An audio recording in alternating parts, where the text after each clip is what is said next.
नमस्कार, आप सबका बहुत स्वागत है। मैं हूं सौरभ शर्मा और आप देख रहे हैं कुरुक्षेत्र। देश में एक बार फिर गरीबी पर बहस छिड़ी है, लेकिन इस बार एक सकारात्मक बहस। देश में गरीबी कितनी घटी, कितनी तेजी से घटी, लोगों की आमदनी बढ़ी या नहीं बढ़ी, लोगों का जीवन स्तर सुधरा या नहीं सुधरा। प्रधानमंत्री नरेंद्र मोदी ने दावा किया कि उनकी पहली सरकार ने 13.5 करोड़ लोगों को गरीबी से बाहर निकाला और ये करोड़ों लोग देश की मिडिल क्लास का हिस्सा बने, मिडिल क्लास में शामिल हुए। 1947 में जब देश आजाद हुआ था तो माना जाता था कि देश की 80% आबादी गरीब है, यानी उसके पास अपने जीवन यापन लायक भी धन संसाधन नहीं है। और आजादी के लगभग 25 साल के बाद इंदिरा गांधी ने नारा दिया था, आपको याद होगा, गरीबी हटाओ। लेकिन नारा बस नारा रह गया और गरीब गरीब। ऐसा लगता था कि इस देश में यह गरीबी का अभिशाप कभी दूर ही नहीं हो सकता, क्योंकि नेताओं के लिए गरीबी झुंझुना थी और गरीब बस ज्यादा से ज्यादा एक वोटर। लेकिन क्या वाकई भारत बदल रहा है? गरीब की जिंदगी बेहतर हुई है? आंकड़े क्या बताते हैं? दुनिया की बड़ी बड़ी एजेंसियां भारत के बारे में क्या बता रही हैं? भारत में अति गरीबी क्या पूरी तरीके से समाप्त हो गई है? भारत में क्या अब कोई भूखा नहीं सोता? भारत में लोगों को छत मिल रही है? भारत में लोगों को पर्याप्त खाने के साधन पहले से मौजूद थे, अब आज हम पोषण की बात कर रहे हैं। ये तमाम आंकड़े और दावे आपको दिखाएंगे, लेकिन पहले सुनते हैं प्रधानमंत्री नरेंद्र मोदी की बात। नीति आयोग की रिपोर्ट में आया है कि सिर्फ 5 साल के भीतर ही भारत में 13.5 करोड़ भारतीय गरीबी रेखा से ऊपर आ गए हैं। कुछ दिन पहले एक और रिपोर्ट आई है। इस रिपोर्ट के अनुसार इस वर्ष फाइल होने वाली इनकम टैक्स रिटर्न की संख्या भी दूसरा महत्वपूर्ण संकेत दे रही है। पिछले 9 वर्षों में लोगों की औसतन आय में भारी बढ़ोतरी हुई है। आईटीआर के आंकड़ों के मुताबिक 2014 में जो औसत आय, एवरेज इनकम करीब 4 लाख रुपए थी, वो 2023 में बढ़कर 13 लाख रुपए हो गई है। भारत में लोअर इनकम ग्रुप से अपर इनकम ग्रुप में, लोअर इनकम से अपर इनकम ग्रुप में जाने वालों की संख्या भी बढ़ी है। प्रधानमंत्री ने जितनी बातें बताई वो डेटा के आधार पर बताई। जो आंकड़े जारी किए जाते हैं अलग अलग एजेंसियों की तरफ से, उसके आधार पर उन्होंने देश के सामने यह दावा किया। अब हम आपके सामने वो डेटा भी रखने जा रहे हैं। हमारे साथ भारतीय जनता पार्टी के सांसद सुधांशु त्रिवेदी जुड़ेंगे और सुधांशु जी से हम ये समझने की कोशिश करेंगे कि ये डेटा आखिर हमें क्या बता रहा है, देश में गरीबी कैसे कम हो रही है और क्या उतनी तेजी से कम हो रही है जितनी आवश्यकता है। लेकिन मैं आपके सामने सबसे पहले कुछ आंकड़े रखने जा रहा हूं। बारीकी से समझने की जरूरत है कि आखिर देश में गरीबी का मतलब क्या है। तो पहले हम आपके सामने कुछ वो डेटा रख रहे हैं जो बताता है कि देश में आजादी के बाद से अभी तक गरीबी को लेकर के हमारा अनुमान क्या रहा, कितने लोग गरीब थे और हैं। शुरुआत साल 1947 से, जैसा हमने आपको बताया, देश जब आजाद हुआ तो माना जाता था कि हम इतने गरीब मुल्क हैं कि हमारी 80% आबादी वो गरीबी रेखा के नीचे रहती है। ये उस वक्त का एक अनुमान था। साल 2012 में सुरेश तेंदुलकर कमेटी की रिपोर्ट आती है और वो रिपोर्ट बताती है कि 1947 के बाद 2009 में आते आते हमारे देश में गरीबों की संख्या 37.2% हो गई। जब हम कहते हैं गरीब, तो गरीब का मतलब है गरीबी रेखा के नीचे जीने वाला, यानी उतनी इनकम भी किसी के पास नहीं है, उतने साधन भी नहीं है कि वो अपना जीवन अच्छे से गुजर बसर कर सके। 2014 में 2009 के बाद 2014 में सी रंगराजन कमेटी की रिपोर्ट आई और ये गरीबी का आंकड़ा 37 से घट करके लगभग 29.5% पर आ गया। 29.5% लोग 2014 में देश में गरीब पाए गए।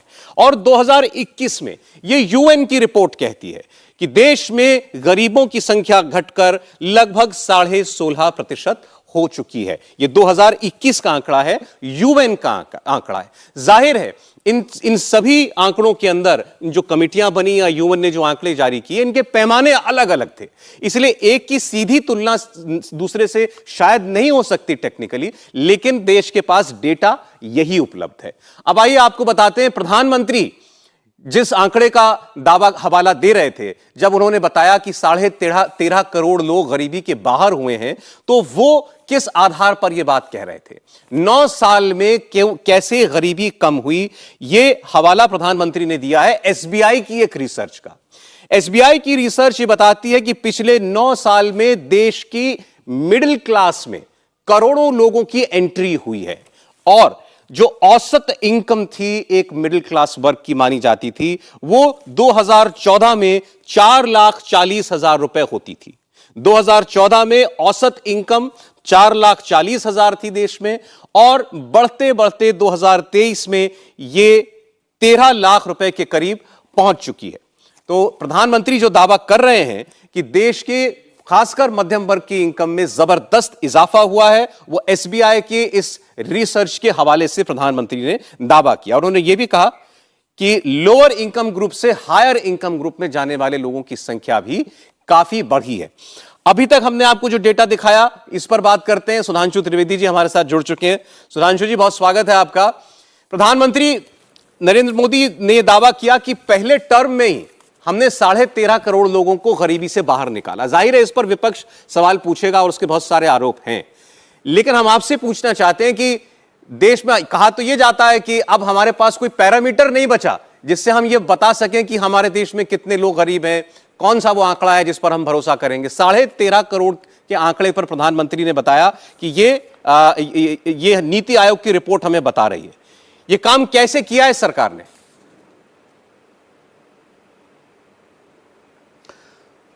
देखिए, विपक्ष के साथ स्थिति यह है कि अगर भारत के विषय में कोई भी सकारात्मक बात हो तो उन्हें आपत्ति होने लगती है। अगर उन्हें आंकड़ों को लेकर किसी प्रकार की आपत्ति है तो मुझे बहुत आश्चर्य होता है। इसी स्टेट बैंक को लेकर तो वो अभी 6 महीना पहले कुछ और बोल रहे थे जब अडानी का मामला था। अब उनको स्टेट बैंक के सर्वे पर भरोसा नहीं है। चलिए कोई बात नहीं, मैं यूएनडीपी के सर्वे की बात करता हूं, यूनाइटेड नेशंस डेवलपमेंट प्लान। उसने ये कहा कि भारत सरकार ने अब इतनी स्थिति हासिल कर ली है कि हमारे यहां, जिसको आप पावर्टी यूएनडीपी के पैरामीटर्स पे, वो ये कह रहे हैं ना कि भारत में कोई पैरामीटर नहीं बचा, उन्हें नहीं पता। तो जो वैश्विक मानक के अनुसार उनका कहना था कि ये 14% के आसपास रह गई है, 13.96%। और उनका ये कहना था कि एक दौर था, ज्यादा नहीं, 2006 में 55% लोग गरीबी की रेखा के नीचे थे, और उनका कहना है कि 2023 आते आते ये संख्या 13.9 के आसपास हो गई है। तो अगर आप संयुक्त राष्ट्र संघ के जो आंकड़े हैं या क्राइटेरिया, उन पे भरोसा करें तो भारी बदलाव आता है।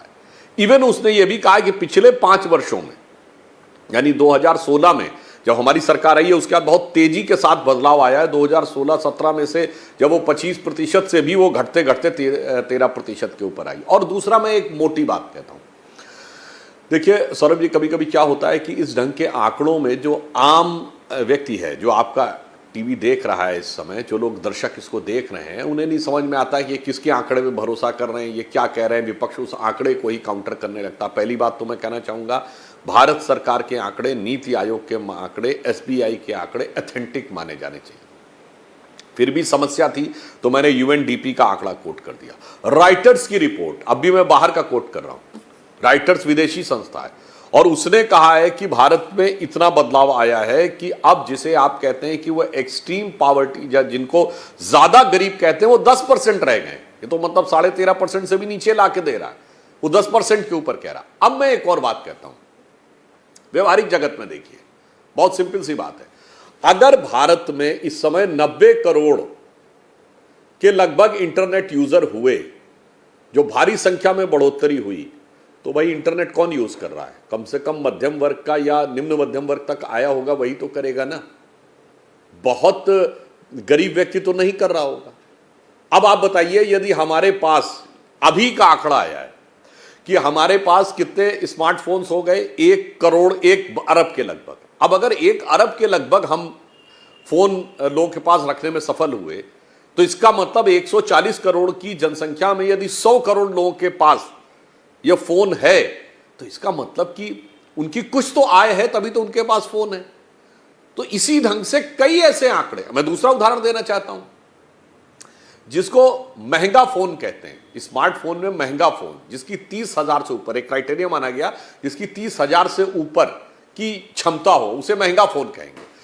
अब माना गया कि भारत में उस महंगे फोन का बाजार 10% हो गया, यानी 10 करोड़ लोगों की यह क्षमता है कि वो 30,000 रुपए से ऊपर का फोन खरीदें। ये क्षमता बढ़ी ना, तभी तो 10 करोड़ लोग उस स्थिति में आए। तो बहुत साफ दिखाई पड़ रहा है कि जो मोदी जी की सरकार आने के बाद, हमारी सरकार आने के बाद जीवन की गुणवत्ता में, आय में और क्षमता में भारी वृद्धि। अब एक और उदाहरण देना चाहता हूं, जिसको लेकर कहीं कोई किंतु परंतु नहीं कर पाएंगे विपक्ष वाले।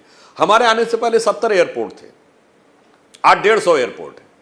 अगर 150 एयरपोर्ट ऑपरेटिव हैं तो लोग उसमें चल रहे हैं ना। आपने देखा कि कोविड के बाद आज आप फ्लाइट्स में टिकट बुक कराइए तो आसानी से आपको सेम डे का टिकट नहीं मिल रहा है। तो अगर भारत के एयरपोर्ट्स दुगने से अधिक हो गए, 2.25 गुने हो गए इन 9 सालों में, और इसके बावजूद आप अगर सेम डे चाहें तो टिकट नहीं उपलब्ध है, इसका मतलब लोग उसमें चल तो रहे हैं ना। जी, चल रहे हैं, तो अगर उनकी आय नहीं तो चल कैसे रहे। इसीलिए मैंने बात कही, मैंने आंकड़ों के आधार पर भी कहा और व्यवहारिकता पर भी देखें तो वह परिवर्तन बहुत स्पष्ट रूप से दिखाई पड़ता है। सुधांशु जी, अभी हम एक आंकड़ा दिखा रहे थे, देश में गरीबी को लेकर जांचने के लिए, परखने के लिए कितना परसेंट हमारा आदमी गरीब है, देश का नागरिक। कई बार अभियान चले हैं और समितियां बनी हैं। 80% गरीब देश से हम आज, यूएन की रिपोर्ट ये कहती है लगभग, अगर आप उसका अगर निष्कर्ष निकालें 2021 में, तो हम 16.5% हमारी आबादी जो है वो गरीब कही जा सकती है। और आपने ठीक कहा, ये यूएन की रिपोर्ट है कि भारत ने अति गरीबी को समाप्त कर दिया या लगभग समाप्त कर दिया। यानी हमारे यहाँ वो सब्सिस्टेंस लेवल पर कि जो आदमी अपने खाने लायक, अपने ओढ़ने पहनने लायक, परिवार को पालने लायक भी नहीं कमा पा रहा है, हमने उससे उस स्तर पर अब कोई देश का नागरिक नहीं, हमने सबको उससे ऊपर उठा लिया है। लेकिन ये 80% गरीबी कम करते करते करते 16.5 पर लाते लाते हमें 47 से 2021 हो गया, 2023 हो गया। 1971 में इंदिरा जी नारा देती थी गरीबी हटाओ। ऐसा लगता था जैसे गरीबी हमारे यहां नेताओं की एक इंडस्ट्री है और गरीब उसका वर्कर है। नेता बिना इस गरीबी के चल नहीं सकते।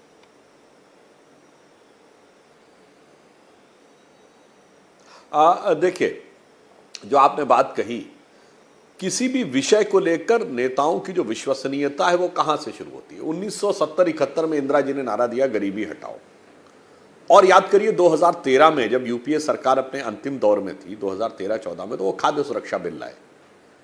इसका मतलब 43 साल के बाद, उस 43 साल में सिर्फ 6 साल भाजपा रही, अटल जी का दौर था। आप 37 साल अनवरत शासन करने के बाद आप कह रहे हैं कि गरीबी हटाओ। हमने कहा तो था 70-71 में, और 2/3 लोग ऐसे जिनको 2 जून का खाना नहीं उपलब्ध है 2013 में। तो यह अपने आप में दिख जाता है कि कितनी ईमानदारी से कार्य किया गया। और एक और मैं बात कहना चाहता हूं, इसमें बहुत कुछ इस पर भी निर्भर करता है कि सरकार अपना प्रबंधन संसाधनों का कैसे कर रही है। अब एक मैं उदाहरण देना चाहता हूं, जब मोदी जी की सरकार आई तो कितने देश में कनेक्शन थे? 14 करोड़ के आसपास। अब इस समय कितने हैं गैस कनेक्शन? इस समय कनेक्शन हो गए करीब 33-34 करोड़ के आसपास। तो ये जो इतना भारी बदलाव आया, तो सरकार ने वो कनेक्शन मुफ्त उपलब्ध कराए। इवन मैं याद दिलाना चाहता हूं, जो पुराने लोग होंगे याद करिए, जब हमारी पिछली सरकार आई थी, अटल जी की सरकार से पहले, गैस के सिलेंडर पाने के लिए महीनों की वेटिंग होती थी। ब्लैक में मिलता था गैस का सिलेंडर। लोग जहां सिलेंडर मिल रहा होता था, हम लोगों ने कितनी लाइनें देखी, हम खुद भी लाइन में लगे हैं कई बार जाके, क्योंकि गैस का सिलेंडर उपलब्ध नहीं था। और उसके बाद ऐसी स्थिति आ गई थी कि घर पे वो नॉक करके पूछ लेता था कि गैस तो नहीं चाहिए, जबकि ऐसा तो कोई गैस का खजाना तो मिल नहीं गया था। मोदी जी ने इतने गैस के कनेक्शन बढ़ा दिए, अगर 4 गुने अधिक जनता के पास गैस का कनेक्शन पहुंच गया, तो ऐसा तो नहीं कि कोई सीएनजी का या एलपीजी का खजाना भारत में मिल गया, अचानक उपलब्धता इतनी बढ़ गई।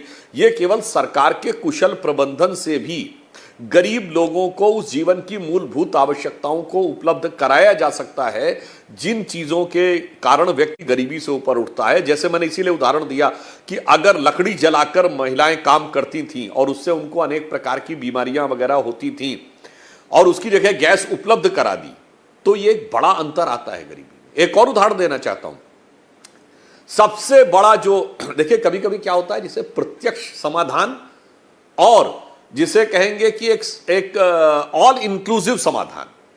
अब पहले क्या होता था, गरीब को पूरा पिछली सरकारों ने कहा जी सब्सिडी दे दो, किसान हो गया, कोई कर्जा माफ कर दो, थोड़ा सा दे दिया। मोदी जी ने आकर एक कॉम्प्रिहेंसिव विचार किया। जब उन्होंने स्वच्छ भारत की बात कही तो ये किसके लिए था? गरीब के लिए। और एक अनुमान के अनुसार एक गरीब व्यक्ति का पूरे साल में लगभग 6,000 रुपया उन बीमारियों के ऊपर चला जाता था जो गंदगी से पैदा होती। अब यदि स्वच्छ भारत अभियान हुआ और स्वच्छता में हमें भारी सफलता मिली और गरीब को लगभग उससे बचाव मिला, तो उसका स्वास्थ्य भी बेहतर हुआ। और ये 6,000 रुपए तो सिर्फ वो था जो खर्च होता था बीमारी के ऊपर। अब इस कारण से जो अपना काम नहीं कर पाता था उसका खर्चा अलग देखिए, जो बीमार हो गया, जो वो तो डे टू डे दिहाड़ी मजदूरी पे काम करने वाला व्यक्ति है ना, उसका नुकसान। तो अगर आप देखें तो उसको हजारों रुपए का साल में स्वतः फायदा हो गया किस योजना से, जो दिख ही नहीं रहा है उनको कि इसका सीधा प्रभाव वहां पे मिल रहा है।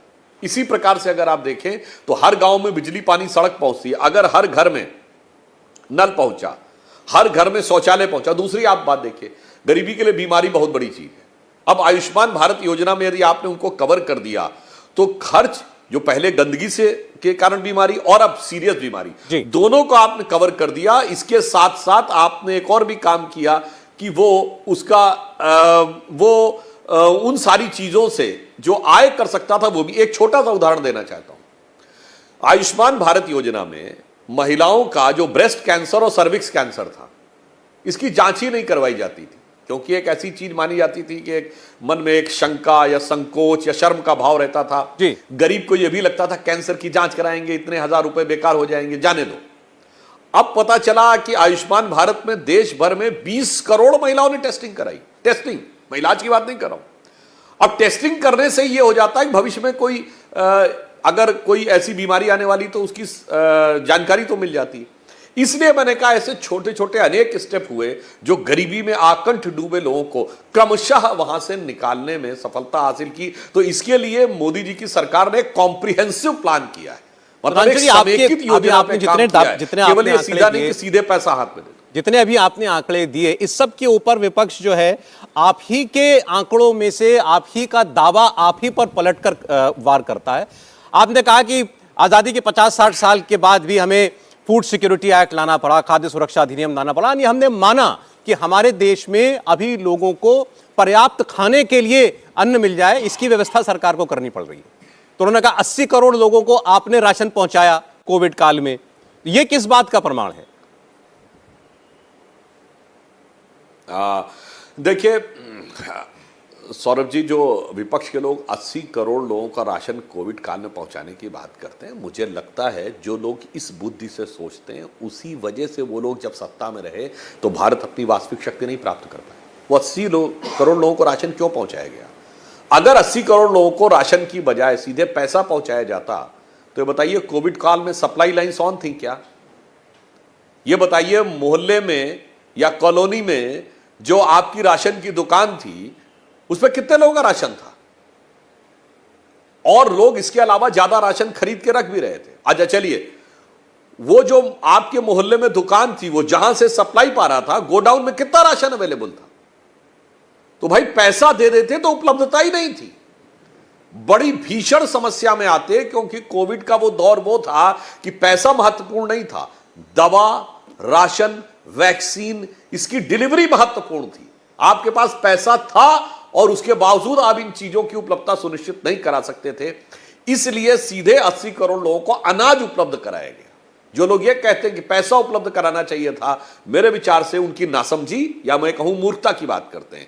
इसलिए बहुत समझदारी का काम किया मोदी जी ने कि सीधे अनाज उपलब्ध कराया, सीधे वैक्सीन उपलब्ध कराई, सीधे दवाएं उपलब्ध कराई, क्योंकि इस समय वो सप्लाई चेन गवर्नमेंट दे सकती थी। क्योंकि जिस ढंग से ट्रांसपोर्टेशन भी बंद था, मतलब उस गोडाउन में भी जहां से आना था अनाज, वहां से आता कैसे? इसलिए मैं कहना चाह रहा हूं कि ये इसका गरीबी से मतलब नहीं था, ये कोविड की एक परिस्थिति से मतलब था। और इसीलिए आप देखिए कोविड के बाद विश्व की अर्थव्यवस्थाओं की स्थिति देखिए और हमारी अर्थव्यवस्था की स्थिति देखिए। मैं कोई पाकिस्तान और श्रीलंका की बात नहीं कर रहा हूं, अमेरिका और चाइना और यूरोप सब तो समस्याओं में है इस समय। सिर्फ हमारी अर्थव्यवस्था है जो तुलनात्मक दृष्टि से कहीं बेहतर स्थिति में है। प्रधानमंत्री जी ने अभी 15 अगस्त को क्या बोला कि पूरे विश्व में महंगाई है, महंगाई के कारण हमारे ऊपर भी समस्या आ रही है, हमारे ऊपर भी कीमतें बढ़ रही हैं, मगर मैं कोशिश ये कर रहा हूं कि हमारे देश के लोगों पर, हमारे परिवार के लोगों पर उसका कम से कम प्रभाव पड़े। सुधांशु जी, और बहुत से आंकड़े हैं जिनका हवाला देकर आपकी सरकार ये कह रही है कि देश में गरीबी बड़ी तेजी से घट रही है।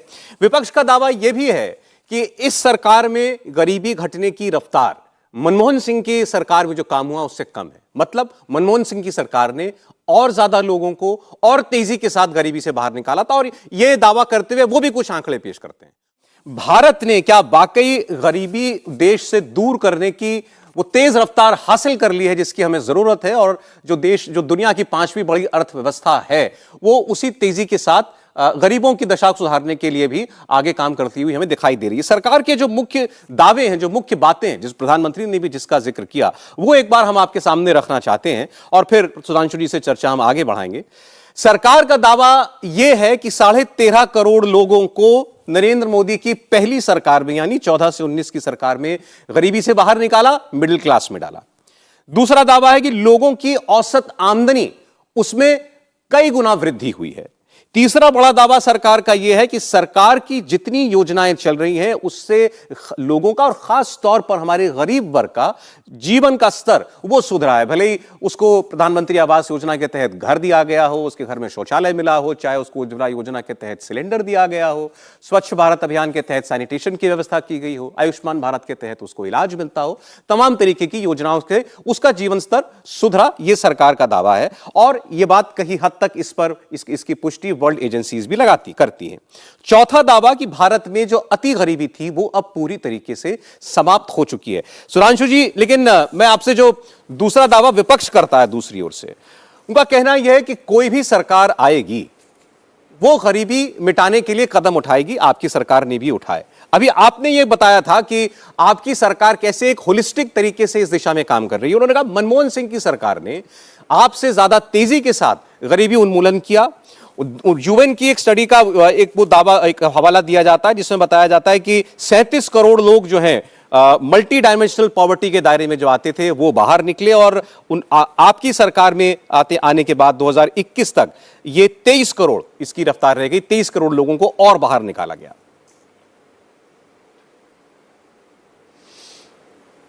देखिए, यहां पर मैं मनमोहन सिंह जी की सरकार के समय के योजना आयोग की ही रिपोर्ट ही कोट कर देता हूं।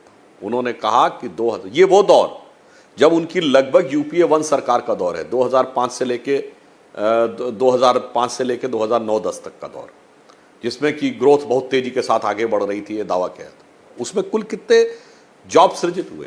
27 लाख, और ग्रोथ रेट बहुत तेजी के साथ आगे बढ़ रही थी। अगर केवल 27 लाख जॉब सृजित हुए तो फिर आपने कैसे उस गरीबी से बाहर निकाला? हां, अगर आप ये कहना चाहते हैं कि आपने 2010 में मनरेगा दे दिया और इसके आधार के ऊपर आपने कहा कि हमने गरीबी से बाहर निकालने की प्रयास किया, तो एक तो हम उदाहरण देना चाहते हैं कि जब हमारी सरकार ने आने के बाद आधार कार्ड से कनेक्ट किया तो करोड़ में यह संख्या निकली जिनके की पास, जो लोग थे ही नहीं, जो प्रधानमंत्री जी ने भी बोला ना कि कई ऐसे लोग आग छीन लिया जो लोग थे ही नहीं, करोड़ों की संख्या में लोग थे, यानी टोटल वो पैसा भ्रष्टाचार में जा रहा था।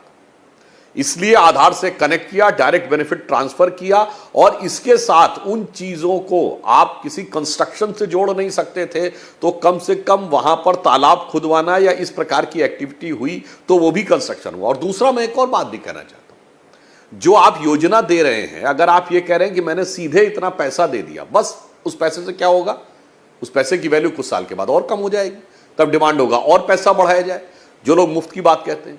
बजाय इसके कि आप एक ऐसी परिस्थिति बनाइए कि उससे रोजगार सृजित हो सके। जैसे मैं उदाहरण देना चाहता हूं, अभी आईएमएफ ने अपनी रिपोर्ट में एक बात कही है। कोविड के समय में ये लोग कहते थे लोगों को पैसे की जरूरत है, सीधे पैसा क्यों नहीं दे रही है, और मोदी जी की सरकार लगातार लोन में छूट क्यों दे रही है? वो छोटे लोन्स की बात कह रही है, मुद्रा योजना में आपको बगैर गारंटी के लोन देने की बात कर रही है, एमएसएमई को कह रही है कि आप इतने समय का लोन का मॉरिटोरियम रहेगा, आपको इतना ब्याज नहीं देना पड़ेगा। क्यों? उसका कारण यह था कि जब आप उसको छोटी पूंजी देते हैं उससे वो व्यवसाय सृजित कर रहा है। अरे एक अपना तो व्यवसाय सृजित कर रहा है या किसी के पास एडिशनल है, मान लीजिए टोटल के मिलाकर 34 करोड़ लोगों ने लिया या 36 करोड़ लोगों ने लिया, यदि आप 2/3 भी मान लें तो 24 करोड़ के लगभग तो रोजगार के अवसर क्रिएट हुए। अब इतना ही आप पैसा बांट दीजिए तो पैसे के बांटने से रोजगार सृजित होगा, इसकी कोई गारंटी नहीं है। परंतु अगर आपने लोन दिया है और उससे कोई व्यवसाय के लिए लोन दिया है तो भविष्य के लिए भी एक रोजगार सृजित हो गया, इस बात की गारंटी होती है। इसलिए इस योजना पे जो हमने काम किया है वो बिल्कुल, और बल्कि एक और मैं बता दूं, जो लोग मनमोहन सिंह जी की सरकार कह रहे हैं तो मैं दावे के साथ कहता हूं जाके चेक कर लें, उनकी सरकार के समय में स्टॉक एक्सचेंज का ग्रोथ रेट क्या था पता है आपको? तो स्टॉक एक्सचेंज में 300% तक ग्रोथ हुआ है, गोल्ड के प्राइसेस 300% बढ़ रहे थे, लैंड के प्राइसेस 200 से लेकर 2000% तक बढ़े हैं और जॉब क्रिएशन 27 लाख। इसका मतलब क्या था? वो सारा का सारा ब्लैक मनी रिलेटेड प्रतीत होता है, क्योंकि अगर प्रॉपर्टी के दाम दुगने से लेके 20 गुने तक हो रहे हैं 7-8 सालों में, तो ये कोई कंट्रीब्यूशन नहीं हो रहा है।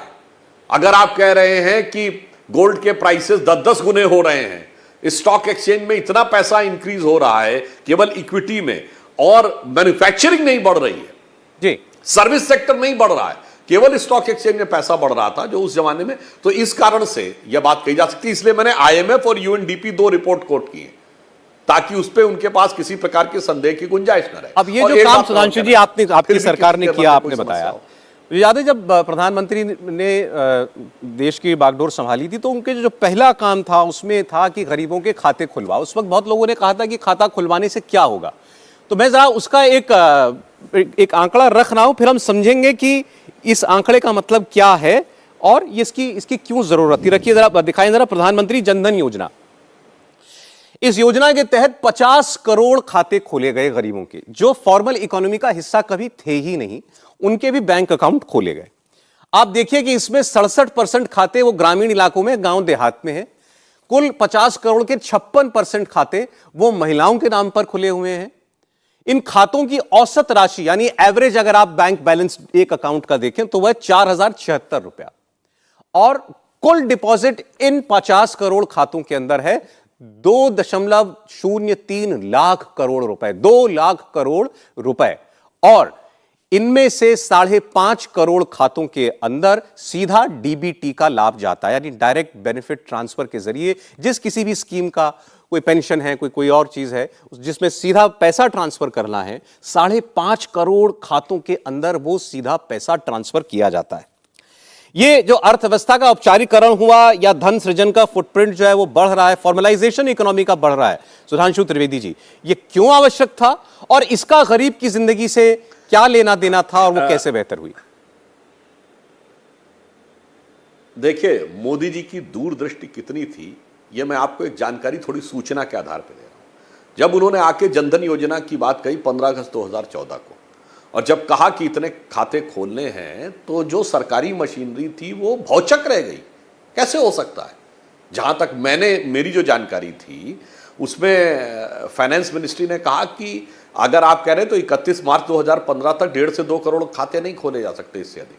आरबीआई 2-2.5 करोड़ से ऊपर नहीं जाने को तैयार था, मगर मोदी जी ने सीधे फुट डाउन किया और उन्होंने कहा सीधे मैं चाहता हूं इतने करोड़, 18 करोड़ या कितने थे, इतने खाते खुलने चाहिए। लोगों ने कहा बैंक के पास सिस्टम नहीं है। अगला प्रश्न जानते क्या उठा? उन्होंने कहा साहब खाते खुल जाएंगे, पैसा कहां से आएगा? मोदी जी ने कहा खाते तुम खोलो, मैं बताऊंगा पैसा कहां से आएगा। उनके दिमाग में डीबीटी पहले से था। डीबीटी देखिए किस प्रकार की व्यवस्था बनी, इससे 3 प्रकार का फायदा हुआ। पहला, भ्रष्टाचार की संभावना समाप्त हो गई। दूसरा, जिस व्यक्ति को पहुंचना है टारगेटेड उस व्यक्ति के पास पहुंच रहा है। एक दौर था जब कभी भारत के प्रधानमंत्री स्वर्गीय राजीव गांधी जी ने कहा था कि 1 रुपया चलता है तो केवल 14 या 15 पैसे पहुंचता है गरीब तक, वो 85%, बल्कि उनका जो शब्द था, सौरभ जी लोगों को अब याद नहीं है, उन्होंने हंसते हुए संसद में कहा था कि एक हाथ से दूसरे हाथ में जाने में रुपया घिसता है। तो अब यूं मैं कहूं, हाथ से हाथ में जाते जाते, घिसते घिसते 85 पैसा हाथ वालों के हाथ में चला जाता था। वो चीज पूरी तरीके से समाप्त हुई। आज वो सारे खाते एक्टिव हैं। आपने खुद बताया 2 लाख करोड़ रुपए से अधिक है, 50 करोड़ खाते खुल चुके हैं। और यह सोचिए कि जब हमारी सरकार आई तो 30% से कम जनसंख्या खातों से कवर्ड थी। आज लगभग 90% से अधिक जनसंख्या खातों से कवर्ड है।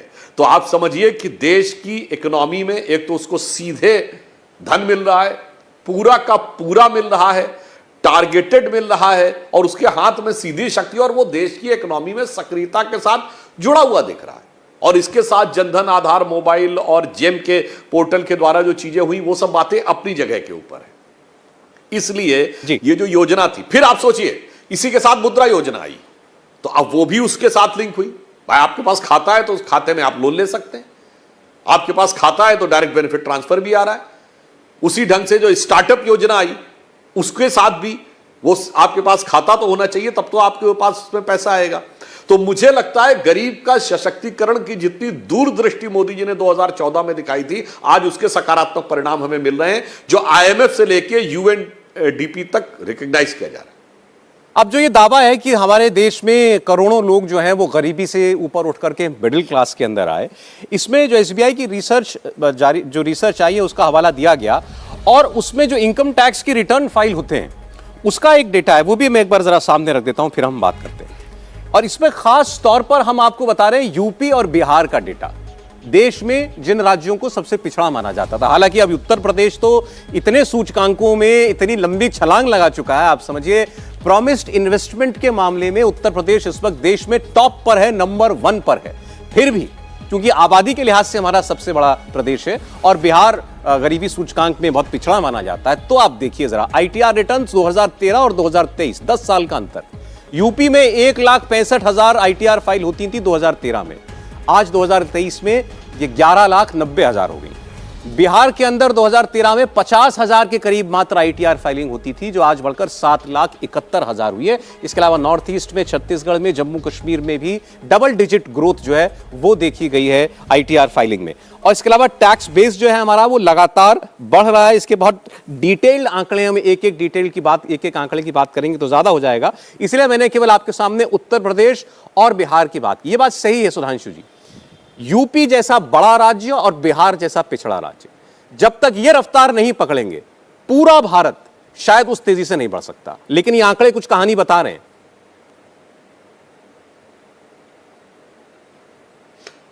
देखिए, जो इनकम टैक्स रिटर्न के आंकड़े बढ़े उसके 2-3 कारण रहे। एक तो जब आपके खाते खुलेंगे और उसके साथ इकोनॉमी का बेस बढ़ेगा, तो मानी हुई बात है कि आपने जो ब्लैक इकोनॉमी थी उसको व्हाइट में कन्वर्ट किया। मुझे याद है, मुझे एग्जैक्ट फिगर नहीं याद है, 2014 में एक बार माननीय प्रधानमंत्री जी ने भी ये बात बोली थी कि जो 50 लाख से ऊपर इनकम वालों की संख्या इतनी कम थी उस जमाने में, इतनी कम थी कि जिन लोगों के पास मकान थे बड़े बड़े शहरों में, उससे उनकी संख्या लिया जाए जिनके पास कारें जितनी थी भारत में, यानी ये जो कार, उससे कम लोग इनकम टैक्स का रिटर्न फाइल कर रहे थे।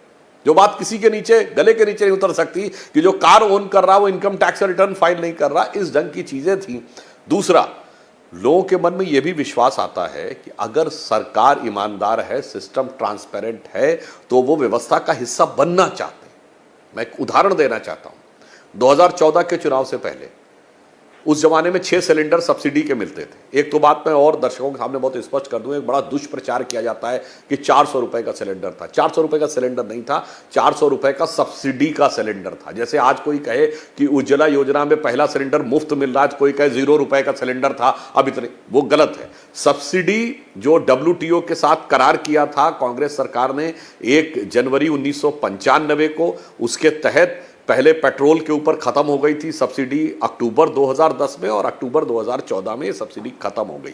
ओपन मार्केट में जो था वो जनवरी में 1241 रुपए का था। अब जो 6 सब्सिडी के सिलेंडर मिलते थे, याद करिए राहुल गांधी जी ने तालकटोरा स्टेडियम में मनमोहन सिंह जी के सामने आदेशात्मक शैली में कहा था, प्रधानमंत्री जी हमें सिलेंडर बढ़ाने चाहिए। प्रधानमंत्री जी ने कहा 9 सिलेंडर कर देंगे, 6 से 9। चुनाव से 3 महीना पहले तो ये भी समझना चाहिए, चुनाव से 3 महीना पहले, ये जनवरी 2014 में कह रहे हैं।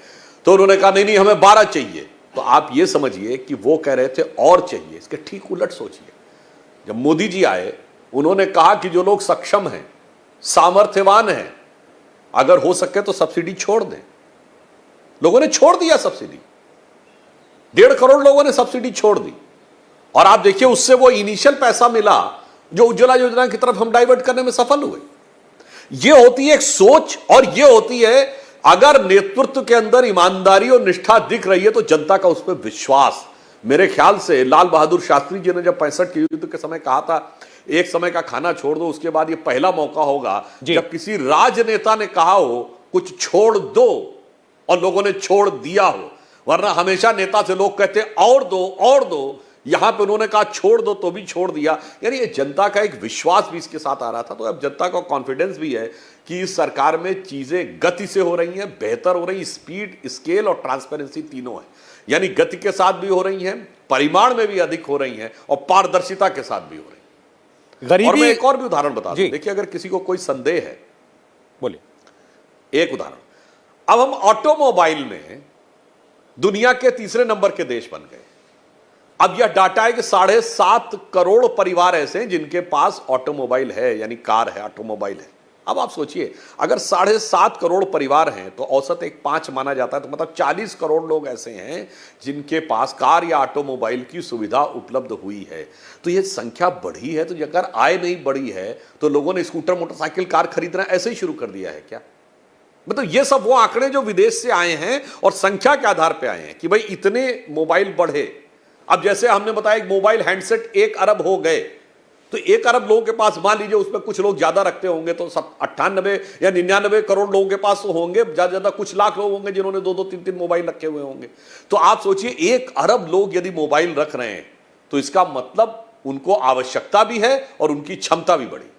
अब आपने ये मोबाइल मैन्युफैक्चरिंग का जिक्र किया, तो हम बार बार हमें आप बताते हैं, हम लोग देखते हैं, आंकड़ा छपता है कि देश के अंदर पहले कितनी मोबाइल मैन्युफैक्चरिंग होती थी, कितनी फैक्ट्रियां थी, आज कितनी फैक्ट्रियां हैं। रघुराम राजन, हमारे जो आरबीआई के पूर्व गवर्नर हैं, उन्होंने अभी कुछ बातें कही हैं खास तौर पर मोबाइल मैन्युफैक्चरिंग को लेकर के, और उन्होंने कहा है कि भारत तो मोबाइल बनाता ही नहीं, मैन्युफैक्चर नहीं करता भारत तो बस असेंबल करता है। यानी हमारे वो निर्माता फोन के बाहर से जाकर के उसके हिस्से टुकड़े ले आते हैं और यहाँ लाकर के उनको केवल जोड़ देते हैं और दोबारा हम उनको एक्सपोर्ट कर देते हैं। और वो कहना ये चाह रहे थे, ये जो पीएलआई आपकी स्कीम है, इसके तहत आप इन कंपनियों को पैसा दे रहे हैं कि ये हमारे यहाँ आकर निर्माण करें, और इसके नतीजे में ये कहा जा सकता है कि हम एक एक नौकरी खरीद रहे हैं इन कंपनियों से। देखिए वो आर्थिक विषयों के बड़े व्यक्ति हैं, आरबीआई के गवर्नर रह चुके हैं, पर मैं बड़ी एक तकनीकी बात कहना चाहूँगा। मुझे लगता है कि इस तरह की बातें कह के भ्रमित करने का प्रयास नहीं करना चाहिए। आज से पहले जितने मोबाइल आते थे, बताइए, मोदी की सरकार आने पर हम सब उसमें क्या लिखा देखते थे? असेंबल्ड इन चाइना देखते थे ना। तो उसका जैसे एप्पल का फोन आता है तो क्या होता है, उसका जो बेस मैटर आता था वो अमेरिका से आता था, असेंबल्ड इन चाइना देखते थे। तो उसी को तो मैन्युफैक्चरिंग की डेफिनेशन क्या है? मैन्युफैक्चरिंग के तो हर रॉ मटेरियल से आपने प्रोडक्ट बनाया, प्रोडक्ट के बाद असेंबली। अब देखिए यहां मैं थोड़ा लिबर्टी लेना चाहूंगा, मैं मैकेनिकल इंजीनियरिंग का आदमी, तो हमें यह पता है कि प्रोडक्शन, स्टोरेज एंड डिस्ट्रीब्यूशन, उसमें अगर आपको रॉ प्रोडक्ट से आपने फिनिश प्रोडक्ट बनाया, फिर उसकी असेंबली की, यह भी मैन्युफैक्चरिंग का हिस्सा है और इस पर भी मैन्युफैक्चरिंग का कॉस्ट लगता है। फिर भी अगर आप उसे कह रहे हैं तो भाई ये तो बड़ी बचकानी बात हुई। अगर यहां पे आके फैक्ट्रीज लग रही हैं और वो मैन्युफैक्चर होने के बाद, इस बार जो आईफोन 14 आया है, जो नया आईफोन, 25% आईफोन 14 भारत में बने। मगर मैं इस बात पे दुख भी व्यक्त करना चाहूंगा, दर्शकों को याद दिलाना चाहूंगा कि 2 साल पहले कर्नाटक में जो एप्पल की फैक्ट्री आई थी, उसी में तोड़फोड़ और स्ट्राइक हो गई। ये कौन से लोग हैं जो उसी टारगेट करके उसी फैक्ट्री में स्ट्राइक, जो चीन से शिफ्ट होकर आई है, और फिर कहते हैं हम सब तो कामगारों की उसके लिए बात कर रहे थे, और सिर्फ स्ट्राइक ही नहीं हुई, तोड़फोड़ हुई जिसमें करोड़ों रुपए का सामान लूट लिया गया। तो मुझे लगता है कि भारत में जो बाहर से शिफ्ट होकर चीजें आ रही हैं, उसको डिस्करेज करने के लिए भी एक प्रकार के प्रयास किए जा रहे हैं। वह भी कहना, और मैं एक और बात बताना चाहता हूं, दुनिया की सबसे बड़ी मोबाइल बनाने की फैक्ट्री कौन है? Samsung company. सैमसंग कंपनी की दुनिया की सबसे बड़ी फैक्ट्री दिल्ली के पास नोएडा में है। अब आप बताइए, सैमसंग की दुनिया की सबसे बड़ी फैक्ट्री यहां, आईफोन की अब चाइना के बाहर सबसे बड़ी फैक्ट्री यहां, 25% आईफोन बने, हमने $1 बिलियन के वो किए, तो इसमें आप कह रहे हैं नौकरी खरीद रहे हैं। ये बात तो मेरे विचार से हजम होने से बाहर की है। अब सुधांशु जी समय भी नहीं है, मैं तो कोशिश किसी दिन ये करूंगा कि रघुराम राजन जी जो है वो आपके सामने रहे चर्चा में, तो अच्छा होगा, उनके प्रश्नों के उत्तर भी आप दे पाएंगे और क्लैरिटी रहेगी दर्शकों को। लेकिन बड़ी सार्थक चर्चा हुई, आंकड़ों के डेटा के साथ हुई, और देश में गरीबी घट रही है, तेजी से घट रही है। ये कई आंकड़ों की दृष्टि से, कई एजेंसियों के दावे हमारे सामने हैं। इसको देखकर जानकर खुशी भी होती है और देश थोड़ा आश्वस्त मैं एक होता बिंदु और अगर आप कहें तो एक कह देना चाहूंगा, थोड़ा शॉर्ट में सुधांशु। एक अगर आप कहें सौरभ जी, बहुत शॉर्ट में देखिए, हमारे यहां इतने नेशनल हाईवेज बने हैं, 40% ट्रैफिक नेशनल हाईवे पे चल रहा है, इतनी सड़कें बन रही हैं। मैं दर्शकों तो कहूंगा, आपने कितनी सड़कों पे सन्नाटा देखा है? हर सड़क पे ट्रैफिक देखा है ना? तो अगर गतिविधि नहीं हो रही है तो कैसे चल रही है? अगर इतनी 37 किलोमीटर पर डे की सड़क बनी और इसके बावजूद आपको हर नेशनल हाईवे के ऊपर, हर हाईवे के ऊपर प्रचुर मात्रा में ट्रैफिक दिखता है, इवन टोल रोड के ऊपर 2-5 मिनट रुकना ही पड़ता है ना जी। उसके बाद तो अगर टोल देके भी लोग इतनी संख्या में हैं कि टोल रोड पे रुकना पड़ रहा है, तो ये कहना कि आय नहीं बढ़ी, मुझे लगता है ये तर्कसंगत नहीं। इसलिए मैंने व्यवहारिक उदाहरण दिया, ये आंकड़े का नहीं है, लोग अपनी आंखों से देख सकते हैं कि सड़क पे कितना ट्रैफिक है और टोल रोड के ऊपर कितना टाइम लगता है। बहुत धन्यवाद सुधांशु जी, आपका हमें समय देने के लिए। सुधांशु त्रिवेदी हमारे आज के मेहमान थे और आज हमने बात की गरीबी कम होने के जो आंकड़े प्रस्तुत किए जा रहे हैं सरकार की तरफ से, उन पर। कुरुक्षेत्र में इतना ही। इंडिया टीवी हर वक्त हर जगह डाउनलोड करने के लिए सर्च करें India TV news Google play store या ऐप स्टोर पर।